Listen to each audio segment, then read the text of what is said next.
Hoje a gente vai falar sobre os conceitos de input e output, né? Leitura de arquivos, manipulação, na verdade, de arquivos binários e texto com a linguagem Java. Eu sou o Luiz Quirino, quem vos fala. E apesar dos 74 slides que nós estamos contando aí embaixo, vai ser um contexto bem sucinto. Os dados armazenados geralmente no nosso sistema têm algumas composições diferentes. Né? E para o nosso tópico de hoje, nós vamos trabalhar com a questão de retenção desses dados. Portanto, é importante lembrar que os dados que a gente armazena em variáveis e arrays, eles são temporários, né? Ou seja, eles são perdidos quando a gente termina o seu escopo ou quando algum programa é finalizado. Para reter esses dados a longo prazo, geralmente os computadores utilizam-se de arquivos. Né? E arquivos, computacionalmente falando, é aquele conjunto de dados digitais que a gente pode gravar no dispositivo de armazenamento externo ali, ou interno, e é tratado geralmente como um ente único. Tá? Ela é uma abstração daqueles bits fisicamente gravados na mídia, tá? De uma unidade lógica. E os computadores costumam armazenar esses arquivos em dispositivos de armazenamento secundário, como os discos magnéticos, óticos ou fitas magnéticas. Para quem não conhece muito bem, temos aí um HD, um DVD, um CD-ROM, né? Um pendrive, um disquete para quem é mais antigo e um memory card. Os dados mantidos nesses arquivos são considerados persistentes porque a gente mantém a existência deles além da execução do programa. Então acabou a execução do programa, desliguei meu computador, transportei meu computador, levei meu pendrive comigo, gravei meu CD, esses dados vão continuar existindo. Tá? Então por isso a gente fala do conceito de persistência. E a gente vai poder então recuperar esses dados da próxima vez que a gente precisar deles, né? Tanto na execução do nosso programa quanto de um outro programa que eu preciso utilizar para manipular. E sempre que daqui para frente a gente falar em lidar com esses arquivos, tá? A gente vai chamar isso de fluxo. Perfeito? Vai fazer sentido em breve. E aí, para entender um pouco mais disso, vamos focar na hierarquia de como é que esses dados existem aí para a gente, tá? O menor item que a gente tem nesse contexto é o bit, né? Que pode assumir o valor 0 ou o valor 1. Aqui o meu 0 aqui, ó, ele está saindo parecendo um O, né? Eu vou corrigir isso nos slides depois, mas é só a tipografia. Esse item de dados, que a gente chama de bit, é a abreviação do termo binary digit, tá? Um dígito binário. Os circuitos elétricos dos computadores costumam, né, executar várias manipulações desses bits simples no contexto de poder examiná-lo, configurá-lo, invertê-lo, sem muito custo. Né? E todos os computadores modernos, aí, né, a grande maioria, se tiver um contra-exemplo agora me fugiu, mas todos os computadores que a gente conhece no nosso contexto trabalham dessa forma. Só lembrando aí o conceito de bit, a gente trabalha isso do ponto de vista de hardware ali como um sinal de alto e baixo. Tá? Muita gente chama de ligado e desligado, mas eu prefiro chamar de alto e baixo, que faz mais sentido para mim.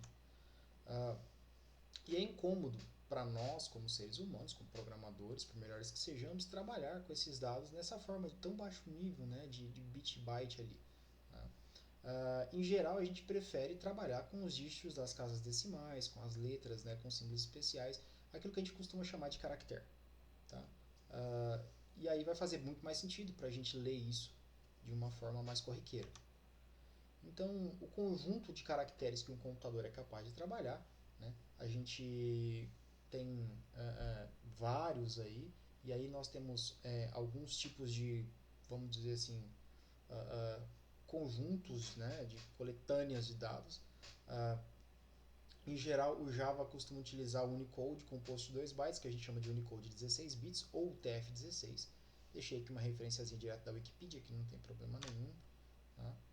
Tá?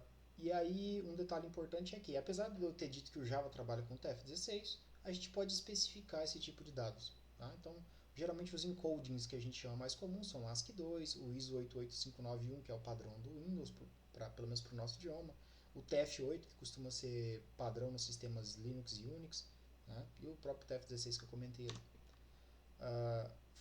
Ainda nesse contexto, tá? A gente fala muito de campo, né? Salva no campo tal, cria um campo, põe um campo na tabela, põe um campo não sei onde. Então, o campo é apenas um grupo de caracteres ou bytes ou bits que transmitem um significado para nós, tá? É algo que a hora que a gente junta ali faz um sentido. Por exemplo, o nome, o RG, o CPF de uma pessoa, a data de nascimento, tá? O que a gente chama de atributos em outros contextos. Em geral, vários campos unidos compõem um registro. Tá? Esse registro também pode ser considerado como um conjunto ali desses campos que a gente seleciona, e eu vou demonstrar já já. Em geral, no nosso contexto aqui, a gente implementa esses registros com classes em Java, ou o que a gente chama de cria um objeto, bota um objeto, sobe objeto, modela um objeto. Então, a gente está dizendo que a gente vai criar um registro ali que vai ser composto por alguns campos, alguns atributos, tá? Para representar algo para nós. Tá? Um exemplo simples ali é um sistema de folha de pagamento, né, o antigo Lerite, né, que podia consistir geralmente na identificação do funcionário, no nome, no endereço, no salário que ele ganha por hora, os rendimentos anuais que ele teve até o presente momento, os impostos que foram retidos ali devido a esse pagamento. Tá? E aí, note que eu já coloquei entre parênteses ali alguns tipos de dados, né, linkados a essas abstrações. Perfeito? Então são tipos mais corriqueiros, como int, string, double. E esses arquivos ali, a gente pode considerar isso como um grupo de registros, né? Pode ter um registro único ou pode ter um grupamento, mas tem muitas maneiras de a gente lidar com isso. Em geral, tá? A gente chama os arquivos de arquivos sequenciais porque a gente armazena eles linha a linha ou sequencialmente numa estrutura ordenada, tá? Para que a gente tenha a capacidade de buscar por um campo de chave e valor ali, ou chave registro. Tá? E aí, quando eu estava falando de arquivo, muito provavelmente você deve ter pego se pensando assim, tá, professor, mas e os bancos de dados? Tá? Em geral, os bancos de dados armazenam os dados em arquivos diferentes. Tá? E aí você pode ter empresas com arquivos de folha de pagamento, arquivo de contas a receber, arquivo de contas a pagar. E pense como uma abstração, como a gente já comentou em outros momentos, naqueles armários gigantescos compostos por diversas fichas, por diversos arquivos, que a gente chama esses armários inclusive de arquivo. Tá? Esse arquivamento é dado por uma correlação de tipos de arquivos que se relacionam. Em geral, a gente pode chamar isso de banco de dados. Tanto é que o termo banco de dados ele foge um pouquinho ao nosso escopo da TI em geral. Tá? Você pode ouvir falar em bancos de dados de outros contextos, por arquivos físicos mesmo. Tá? É menos comum, mas existe. E aí, para ilustrar essa maluquice que eu comentei aqui agora, tá? Olha, por exemplo, eu tenho um arquivo aqui que contém 3 registros, que é do Luiz, do Fernando e do Quirino, né? Onde eu tenho os campos nome, profissão e telefone. E para cada um desses registros eu tenho esses campos preenchidos. Perfeito? Simples. Quando eu comentei sobre caractere, eu tomo, por exemplo, aqui o caractere Q, né? Que representado em bits, dentro da representação de 16 bits, Unicode 16, ele tem essa especificação aqui. Tá? Então essa parte binária aqui, que você pode contar 1, 2, 3, 4, 5, 6, 7, 8 bits. Tá? E aí ele é composto por mais 8 bits zero aqui. E aí o que é bit? Bit é cada uma dessas unidades. Por exemplo, aqui eu tenho o bit 1. Perfeito? Tem uma observação interessante aqui. O arquivo ele não serve apenas para a gente armazenar registros. Tá? Eu posso ter algum texto corrido, algum executável de um programa, algum conjunto de registros de logs que não fazem sentido linearmente, sei lá. Tá? Existem N possibilidades. Eu posso ter um stream de um vídeo e aí por aí vai. Tá bom? Então, quando eu falo em arquivo, eu tenho diversas coisas ali. Até brinquei aqui que eu deixei o dev com uma correçãozinha aqui para dizer que é errado ser dev, mas era só uma piadinha de mau gosto. E aí, vamos lá. Agora que a gente já entendeu o que é um arquivo, como é que está a hierarquia dos dados ali dentro, o Java, o nosso querido Javinha, o nosso odiado e amado por alguns Javinha, ele vê cada arquivo como um fluxo, como uma sequência de bytes. Perfeito? Então, tem um stream ali que a gente fala, ou fluxo, como eu comentei anteriormente, onde cada sistema operacional vai fornecer ali um mecanismo para a gente entender onde que ele começa e onde que ele termina. Geralmente há um marcador de fim de arquivo, muito provavelmente vocês já devem ter visto falar ou visto em algum lugar EOL, End of Line, e aqui no nosso caso End of File, então é o EOF. Às vezes, muito provavelmente algum erro, algum momento da sua vida você já viu esse EOF e não entendeu o que era, é o End of File, ou final do fluxo também. Tá? E a contagem do total de bytes ali desse arquivo é mantida estruturalmente pelo SO. Tá? O nosso programinha, ou um programa em Java que processe esse fluxo de bytes ali, simplesmente vai receber uma orientação do sistema operacional que diz assim, olha, esse arquivo aqui começa aqui e tem um fluxo de bytes que vai até aqui. Tá? Esse final aqui ele vai ser dado de acordo com o sistema operacional.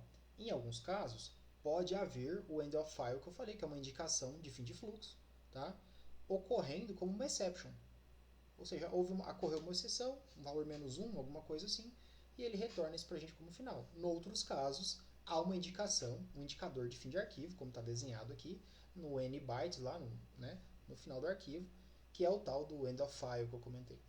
Beleza? São coisas equivalentes que para a gente, como o Java é multiplataforma, nem sempre a gente vai precisar lidar, mas é interessante que a gente saiba que exista para poder processar essas informações no momento da gente estar debugando, da gente estar codando, né? É interessante saber o porquê das coisas. E vamos tratar aqui então de alguns fluxos de bytes e caracteres para a gente poder desanuviar essa ideia. Os fluxos de arquivos podem ser utilizados para entrada e saída de bytes, como bytes ou caracteres, então a gente pode fazer isso de maneira binária ou por caractere. E eles geralmente são representados dessas formas ali. Quando dado por bytes, a gente chama de dados binários. Quando representado por entrada e saída de caracteres de um arquivo, a gente chama de sequência de caracteres ou arquivo de sequência. Tá? E aí a gente tem essas duas tipificações que a gente vai tratar hoje, que são os arquivos binários e os arquivos de texto. Tá? Ou seja, os arquivos criados com fluxo baseado em byte, binário, baseado em caractere, arquivo de texto. Perfeito? Os arquivos de texto geralmente a gente pode ler por qualquer editor de texto simples, desde um Notepad, um Mousepad, um VI, um Nano e etc. Tá? Você pode dar um cat no arquivo e vai ver os dados ali. Tá? Os arquivos binários já exigem que a gente tenha programas específicos que compreendam o conteúdo dele ali para poder dar uma saída para a gente. Tá bom? Exemplo disso, os arquivos .bin, .dat de sistemas operacionais, alguns exe em alguns casos. Tá? E no geral, o Java consegue associar esse fluxo que a gente chama, tá, a diferentes motivações ou dispositivos. Então, um fluxo de dados, e quando a gente fala no termo stream, ele pode vir também de teclado, monitor da própria rede. Beleza? Por isso, o I/O Stream, que é a biblioteca que a gente vai tratar já já, ela pode lidar com mais de uma fonte. Tá? Não vamos deixar a gente cair nessa confusão de, poxa, mas eu uso isso para outra coisa. Justamente porque o Java lida com um arquivo, criando, associando esse arquivo ou objeto ali a um fluxo de bytes ou caracteres. Perfeito? Como ele pode fazer com outras fontes. E aí existem três objetos de fluxo padrão que a gente associa no Java ali, que é o system.in, que vocês já viram previamente, né? Que é o fluxo padrão, que geralmente permite que a gente insira bytes ali a partir do teclado. O system.out, que é aquela saída padrão, que geralmente a gente consegue jogar os dados para telas. Ou o system ERR, ou system error, e aí falem como quiserem, que é o objeto de fluxo de erro. Poxa, mas eu tenho que ter erro para tudo? Sim, eu preciso ter um status, né, de saída de mensagens ali, para que a gente possa exibir o que está acontecendo. Tá? E geralmente, né, esse pacote Java.io, que é o que a gente usa para processamento de arquivos, ele tem condições parecidas. Então a gente tem o file input stream para entrada em bytes, file output stream para saída baseada em bytes, e o file reader para a parte de caractere, e o file writer para a saída de caractere. Belezinha? Nomes diferentes, conceitos parecidos. E dentro desse contexto, o Java também contém classes que permitem que a gente realize a entrada e saída de objetos ou variáveis dentro de dados mais primitivos, vamos chamar assim. Tá? E para realizar essas entradas, gravações e saídas aí, a gente utiliza o Object Input Stream, Object Output Stream, tá? Para fazer com que esses fluxos ali, tanto o File Input Stream ou o File Output Stream, existam. Eu já vou exemplificar para ficar mais claro. Tá? Que isso faça mais sentido na nossa cabecinha, talvez é importante que a gente conheça uma classe File, né? Que a gente usa para quê? Para trabalhar com fluxo de arquivo. Tá? Geralmente verificar se ele existe, se ele está lá no diretório, se ele é um diretório. Tá? E basicamente a gente utiliza para recuperar essas informações ali. É importante saber que os objetos da classe File não são utilizados para abrir os arquivos ou fornecer capacidade de processamento. Tá? A gente só trabalha com ele como objeto para especificar outras classes ali. Tá? Ou geralmente especificar arquivo, diretório que a gente vai manipular. E aí a gente tem 4 construtores ali, que é o pathname, tá? Do tipo string, que ele cria um objeto file, convertendo uma string que é o caminho, o path, né? Que é o caminho que a gente vai passar para o arquivo. O objeto file ali, tá? Que ele pode ser um arquivo pai, tá? Com uma string child, filho, né? Que é o caminho dele. Então eu tenho o objeto, que é o arquivo, que é o pai, e eu tenho o child, que é o filho dele, que é o caminho do arquivo, beleza? Ixi, eu dupliquei uma linha aqui, pessoinhas, ó. Peço perdão. E eu tenho o outro file, que é a URL aqui, né, o URI, tá? Que ele cria um objeto file convertendo um URI em caminho. Isso aqui é um pouquinho, já vocês vão entender. Lembrar-me de corrigir esse slide para quem for ver na aula de terça-feira. Quarta e quinta também. Deixa eu voltar aqui, vamos lá. Então, basicamente ali, o caminho ou diretório especifica a localização que está em disco do arquivo. O caminho pode incluir alguns ou principais diretórios desse caminho ali. O caminho absoluto que a gente vai trabalhar contém todos os diretórios desde a raiz, ou seja, toda aquela estrutura de árvore de pasta ela é contida ali no caminho absoluto. Ou seja, um arquivo que está dentro da pasta do Quirino lá no Linux, no Debian. Então ele vai ter um /home, /Quirino e um caminhozinho ali para frente, tá? O caminho relativo, basicamente, ele contém só o caminho relativo àquele arquivo que eu estou tratando. Então, por exemplo, lá na home do Quirino eu tenho uma pastinha área de trabalho e uma pastinha downloads. O caminho relativo entre elas ignora toda a home do Quirino para trás. Então ela vai estar ponto barra, belezinha? Então é relativo à localização atual onde eles estão. E aí vamos lá, ó, eu vou criar um objeto file a partir de um caminho absoluto. Então, new, ó, file do tipo file, recebe new file, home user docs file.txt. Se eu quiser um caminho relativo, file, new file, file.txt. O que vai acontecer aqui? Esse arquivo .txt vai ser criado especificamente dentro da pasta onde o meu código ali, o meu Java, está sendo compilado ali. Compilado é bonito, né? Onde os bytecodes vão ser gerados, onde eu vou estar executando, tá? Vou levar a bronca de vocês aí pelo compilado. E eu criar um caminho file com subdiretório também é possível, tá? Então eu posso passar um file new file, ó, subdiretório, file.txt. Percebam que eu supostamente estaria aqui em home, user, docs, tá? E aí eu vou ter um subdir. Eu não precisei passar tudo isso, eu só passo o subdir. E eu posso passar com um caminho relativo fora de onde eu estou. Então, ponto barra, para quem lembra, ponto barra quer dizer que eu estou indo para um caminho, um diretório anterior. Ponto barra, isso aqui significa que eu estaria aqui, por exemplo, ó, saindo do docs, saindo do user e tentando criar isso aqui dentro do home. Belezinha? Alguns métodos interessantes ali que eu já vou exemplificar para essa classe são o exists, ele vai retornar true se o caminho que eu passei existe. Pode ser uma pasta, ou pode ser um diretório, ou pode ser um arquivo, um diretório. Ele vai verificar, o isDirectory vai verificar true se for uma pasta, tá? Ou um diretório. IsFile vai retornar true se for um arquivo. O getAbsolutePath vai retornar o caminho completo. Então, por exemplo, se eu passar para ele getAbsolutePath file.txt, ele vai me retornar lá, /home, /user, /docs, /file, por exemplo, como estava no exemplo anterior. E o mkdir, ele vai criar, né, vem de makedir, criar um diretório. Belezinha? Simples assim. Alguns outros aqui eu tenho o getName, então ele vai retornar somente o nome do arquivo. Last modify, a última vez que alguém mexeu nele, modificou esse arquivo. O length vai retornar o tamanho do arquivo em bytes. E o getParent vai retornar o diretório pai do arquivo. A gente vai usar isso já já, vocês vão entender. Exemplinho aqui, ó. Então eu vou criar uma public class test, public test void main, string args, padrãozinho, nada de novo para vocês. Ó, file, tipo file, né? File, new file. Aí eu passei para ele aqui, ó, home, Quirino, aula 8. Pode ver que eu não estou passando uma extensão, nada aqui. E eu vou dar um out println. Isso aqui vocês podem copiar e testar lá, tá? Esse código é copiável do PDF. O caminho existe? Ele vai rodar um file exists. Se o caminho estiver lá, true. System out println é um diretório?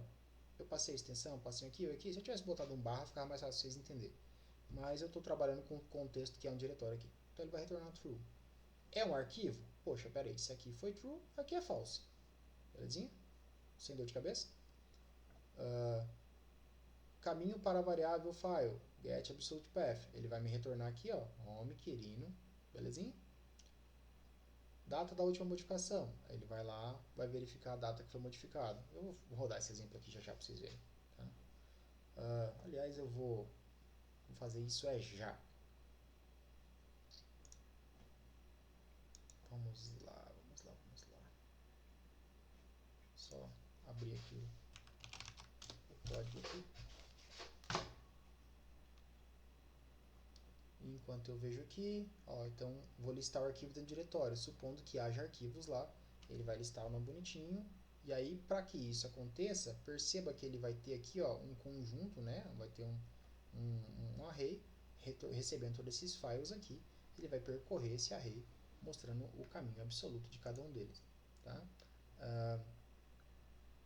Deixa eu só pegar aqui um negocinho. Vamos lá rodar esse arquivo aqui, ó. Vou abrir um. Espero que vocês estejam vendo aqui.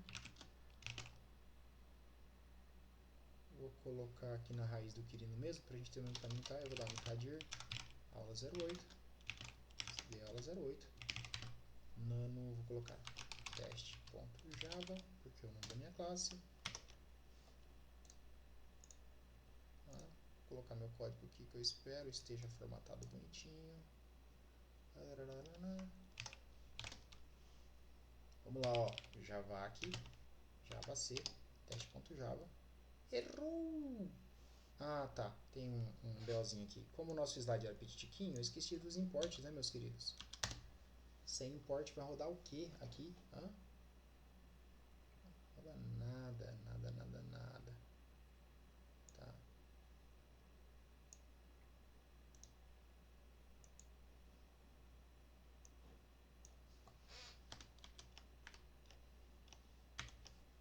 Outra.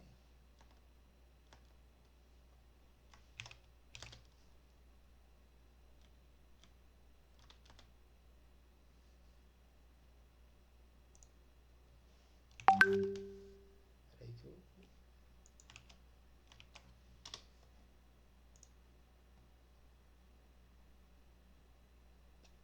Só rodando os imports aqui.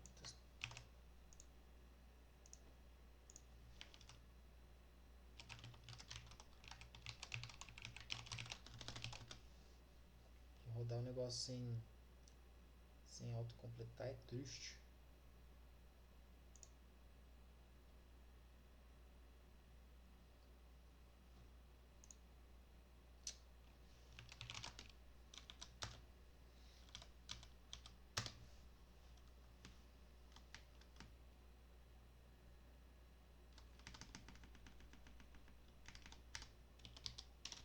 Vamos lá.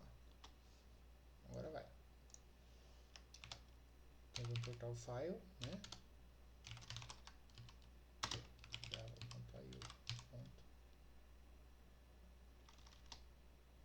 Tem uma paradinha aqui, ó, que tinha comido bola, que a gente vai usar o date, né?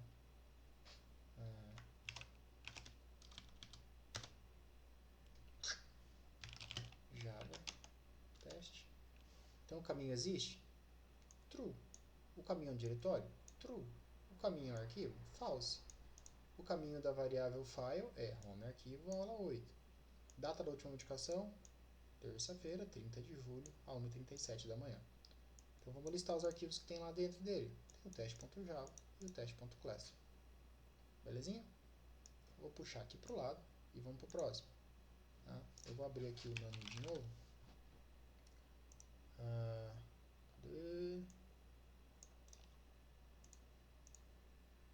Então eu vou colocar nano teste 2, tá?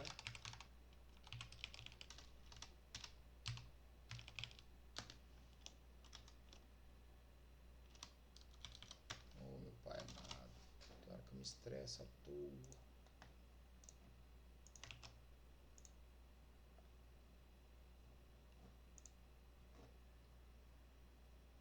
Só pegando aqui o exemplo para não ter que escrever todo na mão. Tá? E E aí, aqui, como eu coloquei o arquivo teste2, todo mundo lembra que o nome da classe tem que bater o nome do arquivo. Então vamos lá, ó, aqui eu fiz uma caquinha, que vocês, tá vendo? aula8.pdf. Lembra que esse aula8, vou até dar um ls aqui, ó. Não existe um aula8.pdf aqui. Então vamos lá. Como é que compila? Como é que gera o bytecode? Teste. Opa. Fora da pasta. javac teste2.java. Executar agora com java teste2. E aí vamos lá. O arquivo ou diretório existe? Falso. É um diretório? Falso. É um arquivo? Falso. O caminho completo está aqui. Somente o nome do arquivo está aqui. A data da última modificação, 31 de dezembro de nunca, né, 1969. Uma curiosidade interessante para quem não sabe o que é isso aqui. Essa data é quando passa a ser contado o que a gente chama de time stamp. Tá?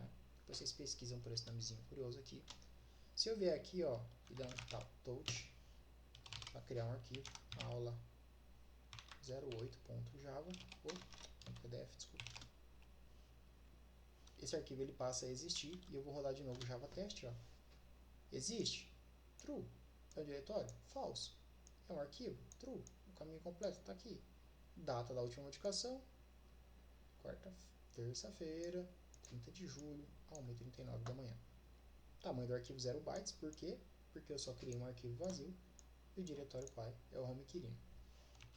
Belezinha? Vou fechar aqui e vamos voltar lá. Então a gente fez esses testes aqui. Como eu comentei, esse texto é copiável, esse código é copiável, então vocês podem copiar para o slide. Só lembrar de fazer os imports aqui, que não cabia na tela, por isso eu retirei. Observação importante. Os diretórios, né, as pastas e os arquivos são separados porque a gente chama de caractere separador. E é importante que a gente use isso sabendo que no Windows é um, no Linux é outro, ou sistemas baseados em Unix, se você preferir chamar assim, para quem usa Mac e tudo mais. Então a barra invertida no Windows, sistemas baseados em Unix, barra padrão. O Java processa ambos os itens de maneira idêntica. Então se eu fizer uma maluquice dessa aqui, ó, é funcional. Isso não é válido para todos, tá, as linguagens de programação. Nós estamos falando de Java aqui. Tá? Então cuidado a se tomar. O campo estático file separator, né, ele retorna um separador do sistema local, ou seja, ele vai retornar a barra invertida ou a barra padrão ali como um nosso separador. O que acontece, gente? Existe, né, em alguns casos ali, que se vocês lembrarem, na string ali que a gente usa uma barra invertida para indicar que o próximo caractere vai ser uma sequência de escape ou um espaço. Eu vou exemplificar isso de um jeito para vocês aqui, ó, no Linux. Tá? Eu tenho aqui a área de trabalho que está com espaço, tá vendo? Ó? Então eu vou dar um cd área de trabalho. Olha o que aconteceu aqui, ó. Eu tenho a minha barra normal aqui, que indica um diretório, mas eu tenho essas barras invertidas aqui, tá vendo? Ó? Que significam que há um espaço aqui, tá? Então o file separator ali da classe file, ele vai retornar essa barra invertida aqui de maneira que ela vai ser tratada como um separador de diretórios, perfeito? De hierarquia das pastas, do meu caminho aqui, e não como essa quebra aqui que indica o que a gente chama de caractere de escape. Belezinha? Acho que deu para entender? E aí vamos lá, os nossos queridos arquivos binários. Por que a gente usa isso? Para que serve isso? Tá? Eles são bastante eficientes em termos de compactação. Tá? Eles economizam espaço em disco e tem uma leitura bastante rápida. As operações de leitura e escrita neles geralmente são bastante rápidos, tá? Devido a uma menor sobrecarga, porque não é necessário converter os caracteres. Não é? Se eu já tenho o binário, estou lendo o binário, eu não tenho que passar por esse processo de conversão. Entretanto, eles têm uma situação de complexidade de leitura, apesar de serem capazes de armazenar dados bastante complexos e estruturados. Ou, por exemplo, eu posso salvar diretamente um array, salvar diretamente um objeto, tá? Para esse formato binário. É óbvio que essa capacidade de estruturação mais complexa também gera para a gente uma complexidade de leitura, beleza? Via de mão dupla, tem um ônus e tem um bônus. Eles são bastante seguros porque para que eles sejam interpretados dessa forma mais restritiva, é necessário que eles sejam armazenados de uma maneira mais correta e é mais difícil de ser corrompido acidentalmente por editores de texto. Tá? Então, como os editores de texto não têm tanta liberdade sobre eles, é mais difícil que ele ensina um final de linha, que ele insira um espaço em algum lugar, que ele troque um espaço para tabulação, coisas do tipo que são comuns de se acontecer com arquivos de texto. Tá? E é bem interessante porque eles conseguem preservar uma precisão maior dos dados, tá? Tanto para arquivos primitivos quanto para dados numéricos ali. Quando você fala em precisão, vocês lembram lá, né, da nossa nível de assertividade de um tipo de caractere. Tá? Então, se eu tenho um dado numérico ali com algumas casas de precisão, ele vai ser capaz de armazenar isso com uma certa tranquilidade. Por exemplo, não perdendo alguns zeros à esquerda ou à direita ali, antes e depois das vírgulas e tudo mais. Para criar, né, ou gravar esses arquivos binários, como a gente comentou lá no começo, a gente usa a classe FileOutPutString. Tá? E para criar ou abrir esse fluxo ali, a gente usa o construtor da classe, que é chamar o FileOutPutString e passar o caminho do arquivo. Tá? Esse caminho pode ser uma string ou pode ser já direto um objeto file. Tá? E é por isso que eu mostrei a classe file ali. Então eu posso criar um objeto file e passar para dentro do FileOutPutString, que funciona. Tá? Mas não é obrigatório, eu posso só passar o caminho direto. E para escrever esses dados ali, a gente usa direto o método reach. Para encerrar o fluxo, a gente usa um close e eu vou dar uns exemplos. Tá? Então, tem um exemplinho aqui. Ó. Então, public class criação binária, public stat void main, nanana. Eu vou dar um try catch aqui para ficar mais fácil, deixei uns comentáriozinhos para a gente não se perder. Então, ó, o data output string, que eu vou chamar de DOS aqui, um objeto do tipo data output string. Eu vou criar um novo file output string e passei para ele aqui, ó, um arquivo chamado dados.bin. Tá? E aí eu vou escrever nesse arquivo 3 tipos de dados aqui, um inteiro, um double e uma string. Tá? E aí eu vou lá e fecho isso aí, deixei um catch aqui para dar se der alguma exception, alguma coisa. Tá? Eu vou pegar aqui na minha colinha o código para escrever mais rápido. Tá? Você me dá só um segundito. Eu vou usar a mesma... Cadê o meu... Aqui.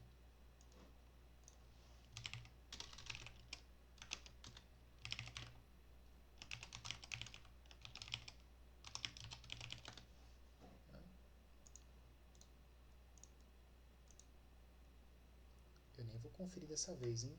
Ó, percebam que aqui eu também não tinha os includes no exemplo. E aí eu deixei já aqui no na minha colinha.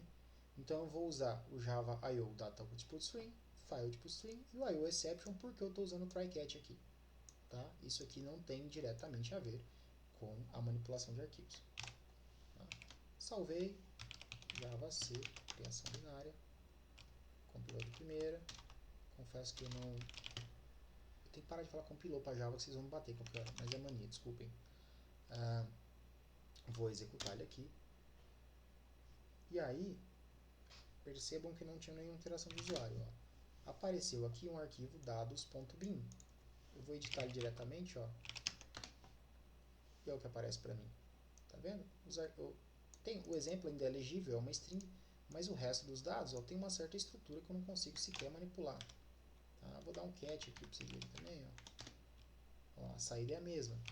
vi, dados.bin, ó, é a mesma. Perfeito?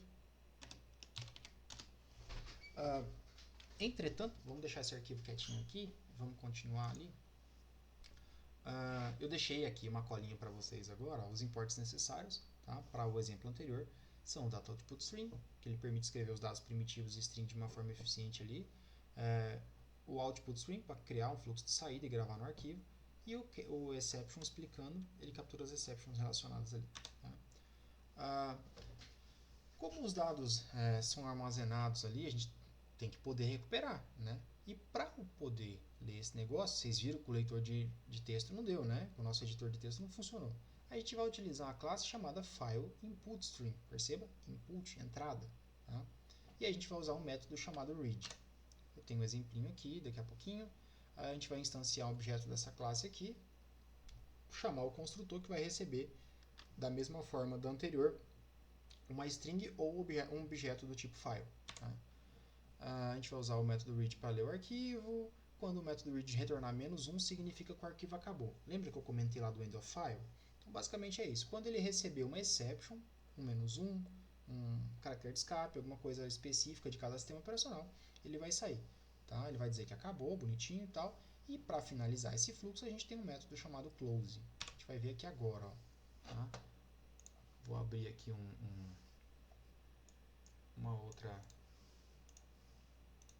terminalzinho aqui. Como é que eu chamei o... Criação, esse é o leitura? Isso, leitura binária.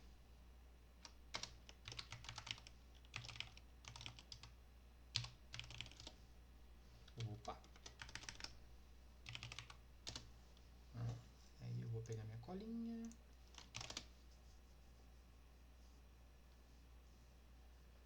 Cadê você, meu filho?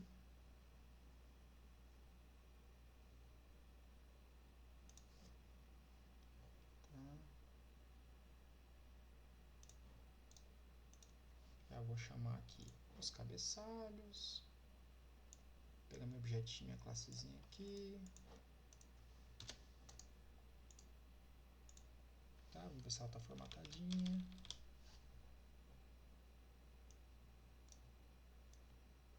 Tá, é a minha? É, tá. Então vamos lá, ó. Eu vou criar um data tipo de string para ler o arquivo, tá? Que eu vou chamar de dis. Criei o bonitinho, passei pelo dados bin, que a gente acabou de criar, tá? E vamos ler o inteiro lá do arquivo. Beleza?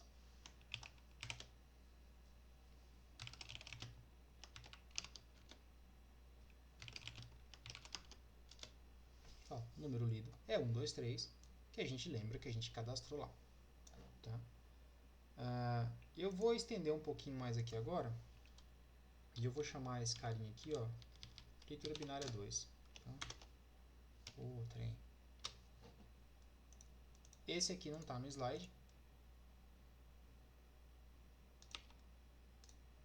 Eu tinha feito um exemplinho aqui e só larguei ele para trás.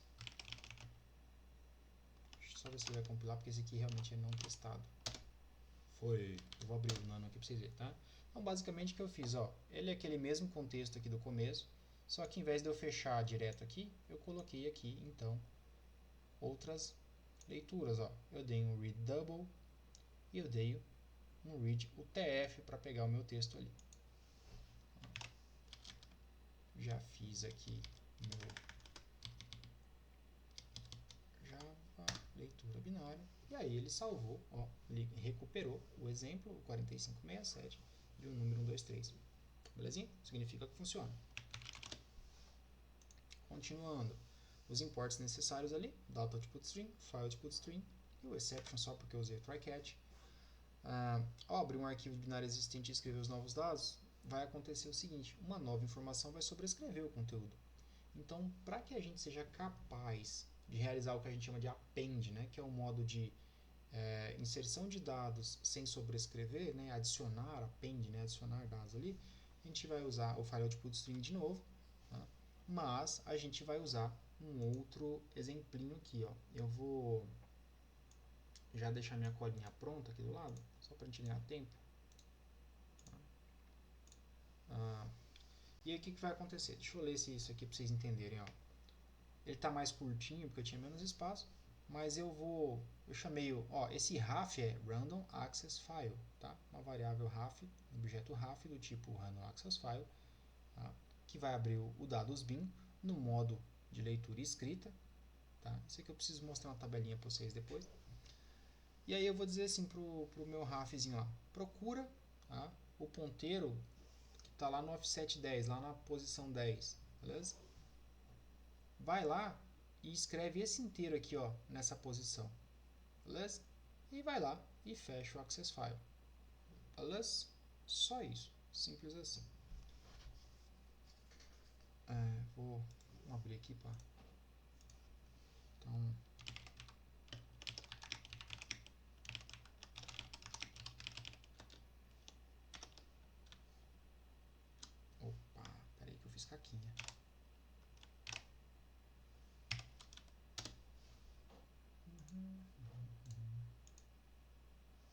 IOException, random access file. Lembra que eu comentei que aqui eu só preciso do random access file? Eu estou usando IOException pelos motivos que vocês lembram lá, try catch.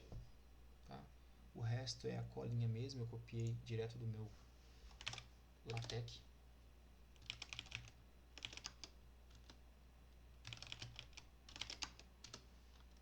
Tá? Executei, não tem interação com o usuário, mas deveria ter uma leitura disso aí. Deixa eu fazer só um testezinho aqui que eu acho que não vai funcionar, mas não vai funcionar ainda. Mas tudo bem, a gente vai chegar lá. E aí aqui, exemplinho dos imports que eu já demonstrei. E assim, para manipulação de dados binários primitivos, a gente tem o data input string que eu comentei lá no comecinho, o data output string, e ele permite que a gente, não sei se vocês lembram, mas vamos lá, tipos primitivos, são int, double, tá? São tipos que a gente consegue, bit, né? Que a gente consegue lidar sem ter uma complexidade maior do ponto de vista de abstração da linguagem. Tá? E o data input string permite ler isso aí. Então, um exemplinho, o data input string aqui, ó, tem, por exemplo, reach int, 1, 2, 3, e aí para dar uma leitura disso, read int, tem um exemplinho no código lá já, tá? O random access file usa esses métodos aqui que a gente já viu, que é o seek, o read write, tem um exemplinho aqui que eu deixei para vocês de reforço, tá? E basicamente um lembretezinho aqui, os arquivos binários eles são bastante úteis para que a gente armazene os dados de uma forma mais compacta e eficiente, tá? Oferece algumas ferramentas ali para manipulação, várias na verdade, ferramentas para manipulação de arquivos binários, e dá pra gente escolher ali algumas delas de acordo com as nossas necessidades. Belezinha? Só os lembretes. Esses 4 últimos slides aqui são aquelas que eu coloco o resuminho para vocês colar na prova. E a gente vai tratar então dos arquivos de texto de acesso sequencial. Texto por caractere ali e tal. Esses são os arquivos que a gente consegue abrir no editor de texto, por exemplo. Tá? Que condições que eu vou usar isso aí? Eles são mais simples, então quando eu precisar de uma simplicidade, tá? Para lidar, então eles são mais fáceis de criar, de ler, de editar, a gente pode inclusive alterá-los ali com o editor de texto comum. Tá? Eles são legíveis por humanos, então aquele nível de complexidade que eu citei anteriormente ali cai um pouquinho, porque eu tenho uma inspeção e uma depuração mais simples. Tá? Eles são mais compatíveis, óbvio, porque eu posso trocar ali tanto meu sistema de arquivo, a linguagem que vai manipular e tal. Então eles são mais portáveis também, né? É ideal que a gente use para manipular dados mais simples, tá? Geralmente eu citei o log no outro exemplo lá que não funcionaria bem, aqui funciona legal. Configurações de aplicativos, sistemas, etc. E basicamente a portabilidade eu já cantei a bola ali na compatibilidade. Para criar ou gravar esses arquivos a gente usa a classe FileReader, tá? Então basicamente eu vou chamar o FileReader com caminho de arquivo, tá? E ele pode também ser fornecido por uma string com caminho ou por um objeto file. Tá? E aí a gente vai mandar esses dados via fluxo ali através do comando reach, e para encerrar a gente usa o comando close semelhante ao que era no binário. Aqui eu tenho um exemplinho de criação de texto que eu vou chamar aqui minha colinha. Tá? Vamos lá. Eu vou pular. Vou pular não, eu vou mostrar depois, mas para que isso aqui exista, também tem os imports que eu não coloquei. Tá? Então,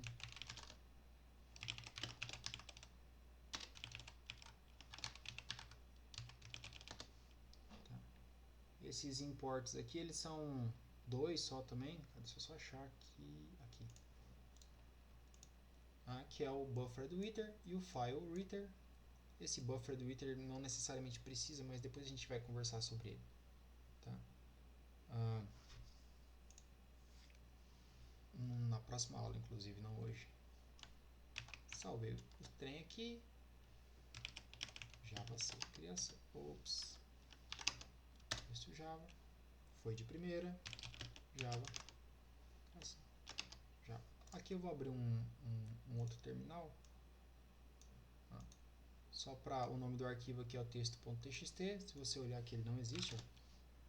Pode procurar. Não existe o texto.txt. Executei. Se eu rodar de novo aqui, está lá o texto.txt. Se eu der um cat, olha lá. Olá mundo, este é um exemplo. Beleza? A gente pode olhar de novo aqui, ó. Deixem nos comentários, eu tô muito pai. Então, ó, vamos criar o FileReader, perfeito? Cria um BufferedReader para otimizar a escrita. Depois eu explico melhor sobre isso. E a gente vai escrever as linhas no arquivo, ó. O BW, o que é o BW? É o BufferedReader que eu criei. Tá? Vou dar um new line. Esse new line eu poderia trocar por um caractere de escape também, mas não vamos focar, vamos fazer o jeito fácil. E vem aqui e coloco uma outra. Se eu quisesse, por exemplo, mais uma quebradinha para isso aqui não acontecer, eu botava um new line ali, fecharia. Tá? Finalizou, eu fecho o BufferedReader. Perceba que eu não fechei o FW. Tá? E aí tem uma explicaçãozinha que a gente vai chegar já nisso aí. Então fechei só o meu BufferedReader ali e boas. Os imports necessários para o nosso exemplo aqui é o BufferedReader, que a gente já utilizou. Ele facilita e dá uma melhorada para a gente na escrita de caracteres e strings no arquivo. O FileReader é o cara que cria esse fluxo de gravação. Tá?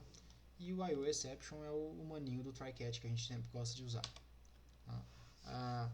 Os dados no arquivo sequencial, eles são manipulados, são armazenados aí, tá?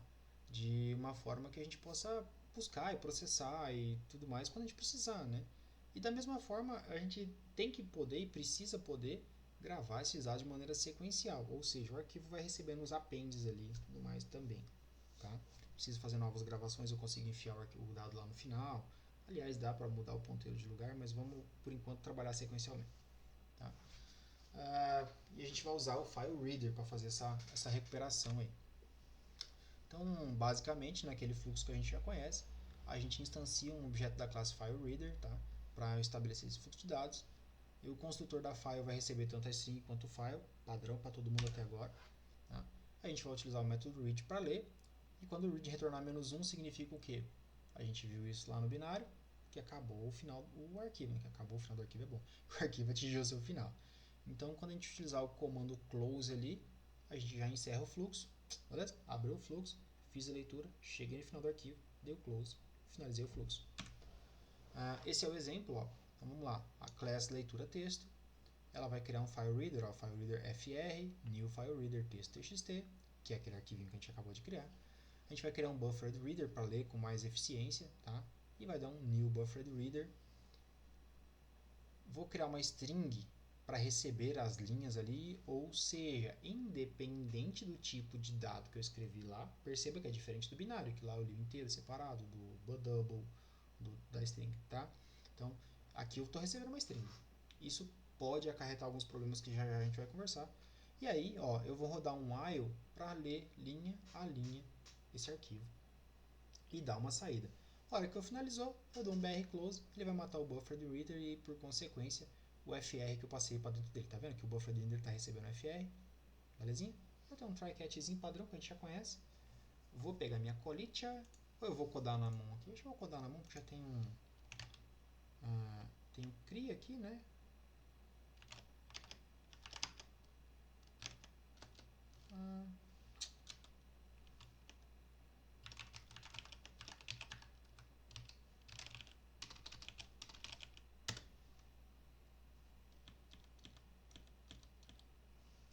Faz diferente.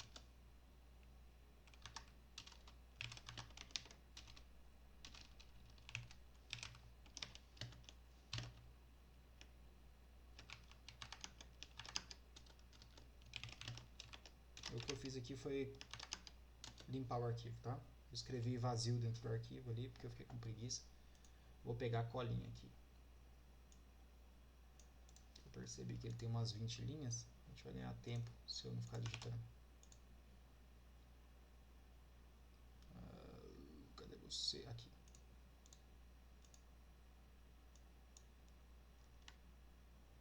Vamos lá. É exatamente o mesmo código que a gente já conversou, com a diferença que eu chamei o BufferedReader e o FileReader aqui. Então, salvei meu arquivo, javac leitura texto.java, java leitura texto para executar. E aí, ó, olá mundo, este é um exemplo. Perfeito? Ele leu as duas linhas ali. E aí eu vou fazer um negócio aqui, ó, abrir terminal, nano texto.txt, linha 3, eita nós, salvei, executei de novo, tá lá. E aí vocês percebam que eu de propósito inseri uma linha vazia no final e ele leu essa linha a mais aqui, ó, que antes não existia. Tá? Tanto a que eu digitei quanto a vazia. Belezinha? Então essa facilidade, né, não é encontrada ali no arquivo binário, sendo que se eu fizer algumas manipulações desse tipo, lá eu posso quebrar o arquivo. Tá? E aí os imports que eu já demonstrei ali para vocês. Esses imports são sempre em slides separados, porque senão fica difícil para eu fazer caber aqui. Tá? Então, atualizar esse arquivo ali, ele tem algumas características interessantes. Tá? A gente vai usar o FileReader, tá? E a gente vai passar um boolean para ele, que eu vou mostrar. E a gente tem, ou seja, a gente, na hora de chamar ali o construtor, a gente avisa que a gente está abrindo um modo de append, né, de adicionar as coisas ali. Tá? Então vamos lá, esse é um que ficou mais apertadinho aqui o código. Então eu fiz uma atualização texto, e aí eu dei um try, o try aqui está mais bagunçadinho, mas vamos lá. Eu vou dar um try para criar um random access file, tá? Um rafzinho, e aí eu passo para ele, ó, um texto.txt, e eu estou dizendo para ele assim, olha, o modo de leitura, ou de abertura, perdão, é o RW, que é leitura escrita, tá? Modo de atualização, existe uma tabelinha que eu estou devendo, que eu vou mostrar para vocês depois disso aqui, e eu vou dizer para ele assim, olha, move o cursor para mim na posição 0, ou seja, no início do arquivo, tá? E aí eu vou criar uma nova linha, e percebam que eu estou criando uma linha inteira, né? Então todo o conteúdo que eu colocar nessa string vai para dentro de uma linha inteira. Tá? E aí eu crio aqui um fluxo de bytes, tá? Conjunto de dados, e envio todos os bytes do nova linha para dentro dele e escrevo aqui. Belezinha? O restante dos espaços ali que eu tinha no meu arquivo, eu preencho com espaços para manter o tamanho que ele tinha. Tá? Então eu vou receber o tamanho do arquivo, vou pegar a posição atual do ponteiro após a escritura, e aí eu vou percorrer ele preenchendo com espaços, para que o meu arquivo mantenha o mesmo tamanho. É meio maluquinho, mas vocês vão entender o que eu vou fazer aqui. Tá? Colinha do tio. Aqui. Foca o vosso arquivo.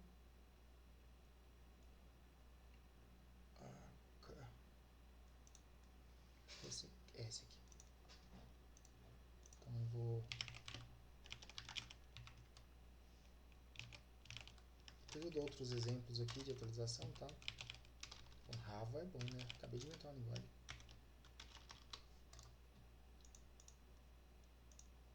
Exatamente o mesmo código, tá?